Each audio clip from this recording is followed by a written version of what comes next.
Y por último, Juan José Monterroso, que nos viene de Guatemala. Él es antropólogo social y nos aporta su militancia en la organización de los trabajadores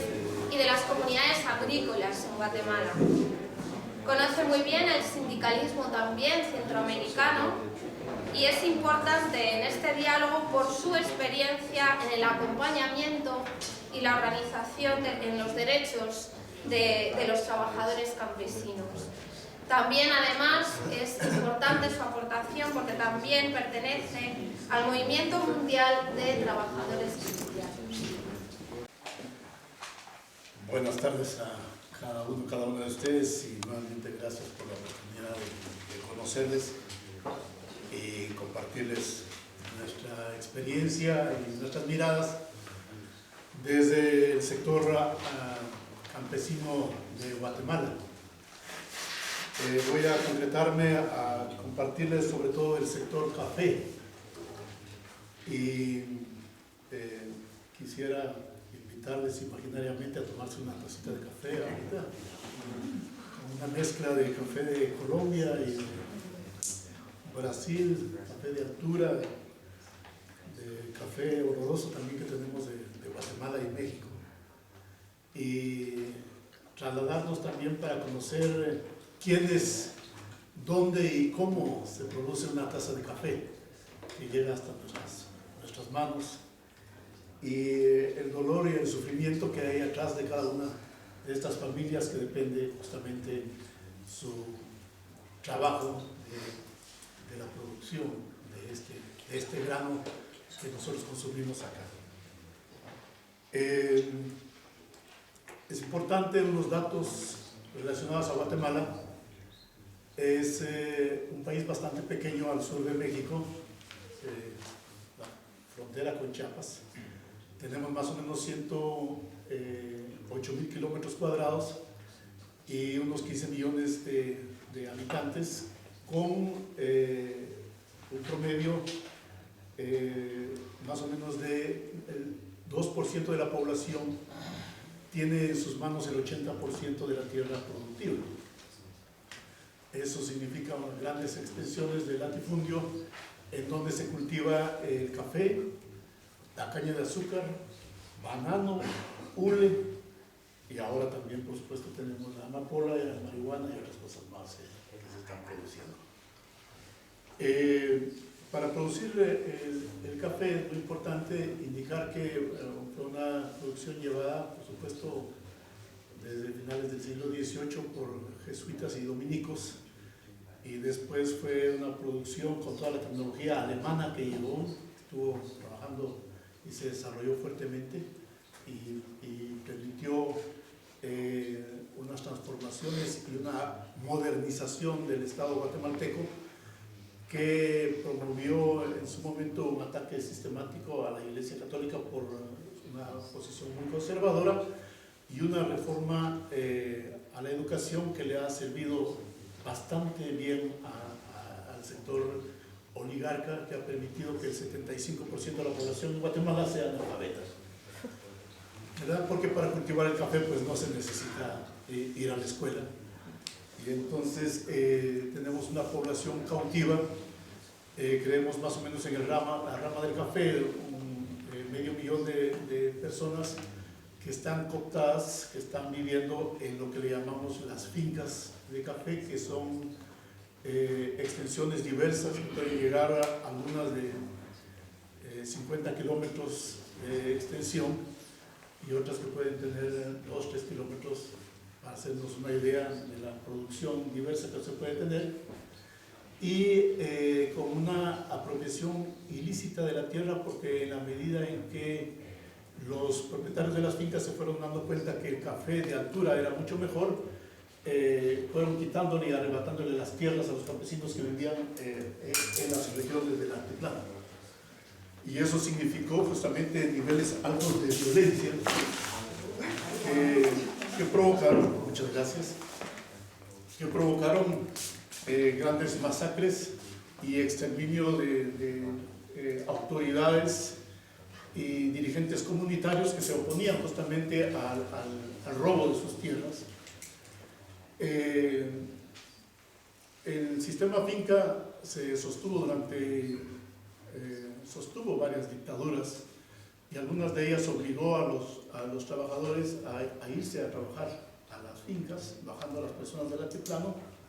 con órdenes justamente de hacer un trabajo obligado equivalente prácticamente a 15 días por mes, sin que tuvieran una remuneración. Eso fue provocando desde el principio ya una actitud de servidumbre y de sometimiento de la población en este sistema de finca, que todavía aún es propiedad privada la tierra y las personas para el propio finquero. Es decir, se vende una finca y se vende con las personas. Es decir, es una transacción que permite que la persona, al pasar a otro propietario, pues todas las prestaciones laborales se borren y por supuesto no se paga y llegan a ser más de los 60 años y las personas salen sin que tengan por supuesto las prestaciones laborales que les debería de corresponder. El movimiento en los años 40, justamente en los finales, en la época justo de la Segunda Guerra Mundial, se da en Guatemala un movimiento en el que participan activamente sindicatos de maestros y sindicatos de trabajadores que el gobierno de Juan José Arévalo permite en su momento la organización y el decreto, la creación de leyes como el Código Laboral, que fue considerado para Latinoamérica durante muchos años como uno de los más avanzados en términos justamente de la construcción del mismo en favor de los trabajadores, precisamente por haber sido promovido por un gobierno revolucionario que no tardó 10 años porque la Central de Inteligencia de Estados Unidos hizo el corte en su momento porque se estaba atentando a los intereses justamente norteamericanos, a los intereses gringos, que tenían en su mano la posesión de una gran extensión de tierra para toda la parte de la producción del banano y otras empresas que tuvieron. En los años 56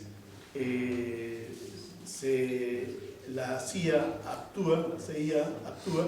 y reprime a la población y devuelve parte de las tierras de nuevo a los alemanes, y comenzamos 36 años de conflicto armado en el que desaparecieron todo tipo de organizaciones. CNT justamente quedó un sobreviviente de una masacre que se hizo de los sindicatos que en su momento fueron aniquilados digamos, por gobiernos militares que sucesivamente se fueron organizando. Hacia finales mediados de los años 90, por estrategia también gringa y de los militares, que no se podía seguir sosteniendo la guerra, teníamos que firmar justamente un acuerdo, digamos, de paz. Es importante recordarles que nosotros vivimos para toda el área centroamericana unos conflictos que buscábamos justamente cambiar toda esa problemática de desigualdad que se tenía en la región. Y se generaron varios movimientos en los años 90 que permitieron justamente elevar el nivel de incidencia y de propuesta de parte del sector trabajador para poder asegurar que los acuerdos de paz que se estaban firmando y que se estaban construyendo pudiéramos tener una mejor capacidad de negociar acuerdos en favor de los trabajadores. Se firmaron los acuerdos de paz, sobre todo un acuerdo socioeconómico y la cuestión agraria, que nos planteábamos hacer una reforma agraria de nuevo y tratar de mejorar las condiciones de los trabajadores. Justamente el sector patronal comienza también un ataque sistemático a estos movimientos que están trabajando, y comienza un nivel de represión muy fuerte hacia el sector trabajador. Algunos de ellos, y en ese momento la Iglesia Católica juega un papel muy importante en la región de San Marcos, en el occidente del país. Hay una represión fuerte a trabajadores que están sindicalizados pero la debilidad del movimiento sindical, la muerte y la persecución que se tenía para varios de ellos llevó a que estuvieran las centrales sindicales, pero no tenían suficientes recursos humanos para poder acompañar a los grupos que estaban sobreviviendo en las comunidades. Y entonces una reacción de la diócesis de San Marcos, con un obispo bastante comprometido, fue acompañar al sector sindical y generar, digamos, propuestas de brindarles, digamos, cobertura y seguimiento de la asesoría jurídica a través de un organismo de derechos humanos que tenía la diócesis para hacer todo un tema de defensa de derechos laborales. Esa es una primera etapa que tenemos. En esa etapa de los años 96 al 2000, el gobierno implementa todos los tratados de libre comercio que se van generando en el momento, desarticula el nivel organizativo sindical fuertemente y entra la crisis del café a partir de la llegada al mercado de nuevos territorios que producen café a menor precio. Llámese el café de Vietnam, que en su momento entra, a finales de los años 90, y hace que los precios, digamos, del café de Guatemala, por ejemplo en este caso, y de la región, bajen. Es importante decirles que en Guatemala los propietarios del café, los finqueros, tienen buenos precios cuando las heladas en Brasil destruyen el café de Brasil, y entonces entra como oportunidad la compra del café de Guatemala, ¿verdad? Y de México y de otra región, por lo que significa esas lógicas del mercado. Quien compre,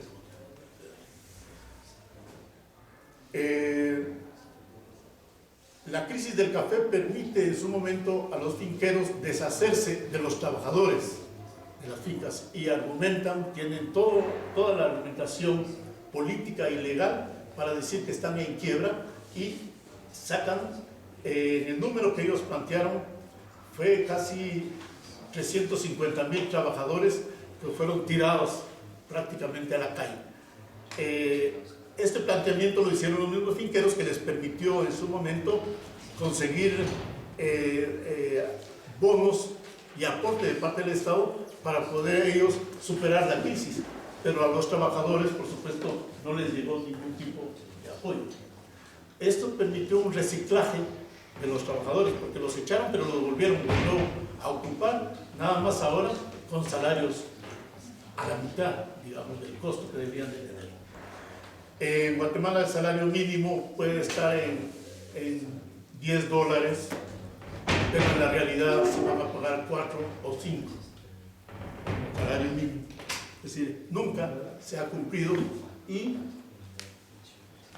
el Ministerio de Trabajo siempre ha sido un instrumento a favor prácticamente de la clase económica en el país, que, como digo, lo dominan más o menos un número de 8 a 12 personas que tienen la propiedad justamente de la tierra y que son finqueros bastante, digamos, reconocidos en la zona. Aquí surgimos entonces como un movimiento acompañando a organizaciones sindicales y a grupos que quieren organizarse, pero que son trabajadores del altiplano, que normalmente bajan en épocas de cosecha y que por no tener una relación directa con la parte patronal no podían sindicalizarse. Entonces buscamos una figura de comités laborales que permite a ellos tener, digamos, acceso en su momento a espacios de justicia ante los tribunales, que normalmente, digamos, llegan a tardar procesos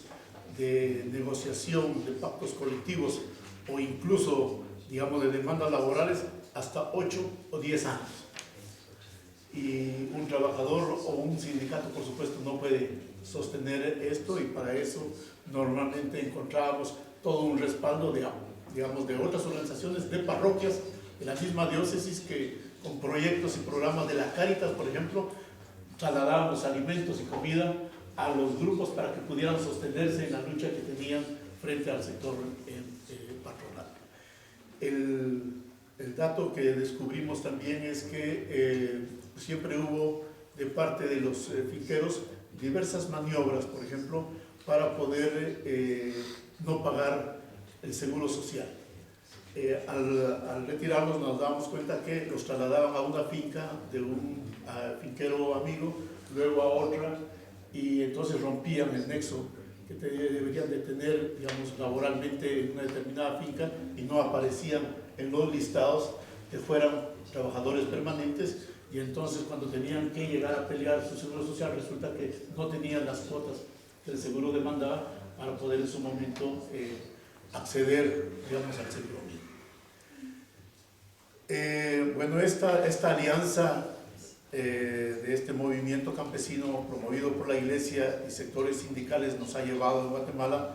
a establecer un vínculo con el movimiento, y ahí entramos a temas de alianzas, con el movimiento sindical. Es un movimiento que llamamos el movimiento sindical autónomo guatemalteco, autónomo justamente porque hay otros sindicatos que se han hecho, ha habido decisiones muy fuertes por una historia justamente de sindicatos que se plegan a las políticas del Estado, y que ha tratado en su momento de mantenerse distante. Estamos hablando de la Central General de Trabajadores de Guatemala, que hace un trabajo con sector bananero, bicicleros en la frontera, con maquilas, y también con sindicatos de municipalidades. Estamos con la unidad, la CUSG, y con la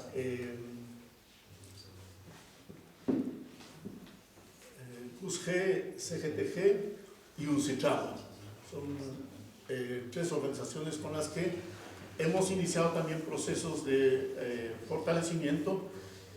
brindándoles nosotros asesoría jurídica y participando en las mesas que ellos tienen en Guatemala sobre la negociación de salario mínimo. ¿Sí?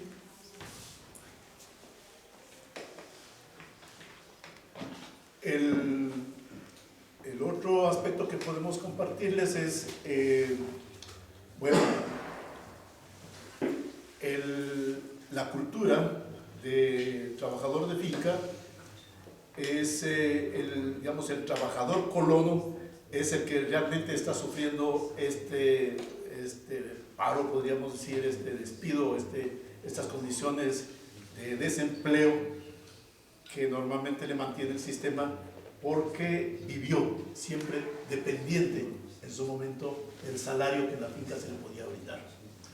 Eso provoca en grupos, digamos, humanos,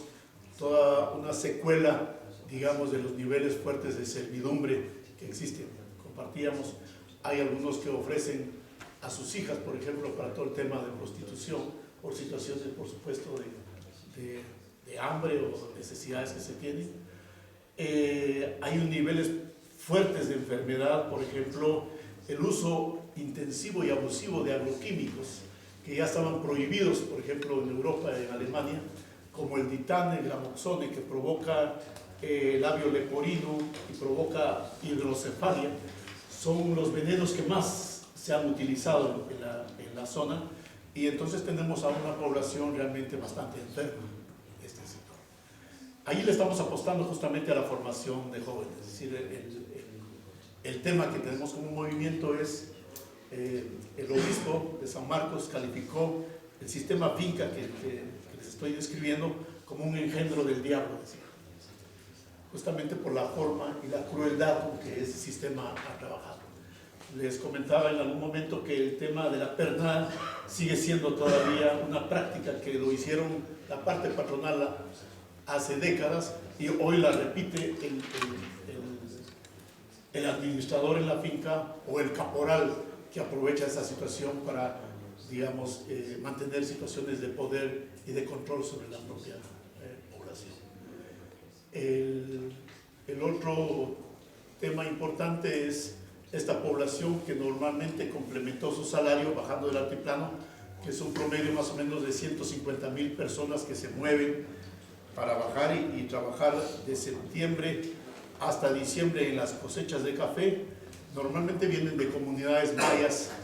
que tienen otra posibilidad, digamos, de acceso a servicios, y tienen su pedazo de tierra en la que cultivan y van para complementar su salario, el sistema siempre los opuso como enemigos, porque aprovechando que había mano de obra barata, era el tiempo en el que podían conseguir un ingreso mayor por la cosecha de los trabajadores colonos, era cuando les bajaban los precios. Y eso llevó a que el altiplano y la costa se mantuvieran como dos sectores enfrentados permanentemente. El movimiento ha promovido justamente acercamientos de la población para buscar que en alianza pudiéramos en determinados momentos negociar, digamos, el tema de los ajustes salariales que se podían dar en la zona. Esto, digamos, como una realidad. Lo otro que nos pasa es que el trabajador guatemalteco, ante la búsqueda de alternativas de empleo, lo que viene a hacer es a desplazar a trabajadores también de México. Hay una movilización fuerte. Estamos hablando más o menos de 250,000 trabajadores guatemaltecos, niños, jornaleros, agrícolas y mujeres que se emplean en el sureste de México y que desplazan mano de obra de México, generando también conflictos, digamos, con trabajadores de ese sector. En Costa Rica,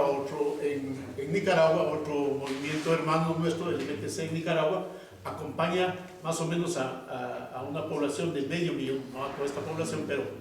hay más o menos 500,000